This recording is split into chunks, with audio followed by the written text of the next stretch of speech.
I love you लिख के रखने छियो सोना के हम रुमाल में। आई लव यू लिख के रखने छियो जानू के हम रुमाल में। मां Saraswati recording studio. I love you लिख के रखने छियो सोना के रुमाल में। 31 दिसंबर के जान करबै धूमधड़ाका, सबके सामने पर खोज करबो तोरा हम पाका।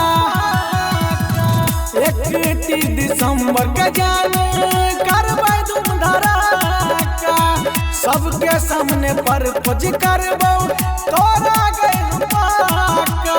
सोने सोने पिकनिक मनेबै जाके नैनीताल में। आई लव यू लिख के रखने छियो जानू गे हम रुमाल में। आई लव यू लिख के रखने छियो सोना गे हम रुमाल में। मां Saraswati recording studio. I love you लिख के रखने छियो सोना गे रुमाल में।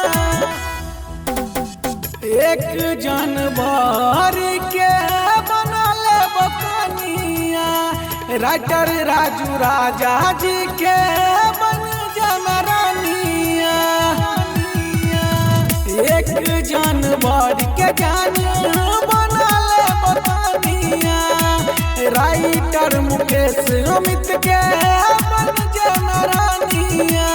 मुकेश दीवाना चंदन जारे तत्काल में।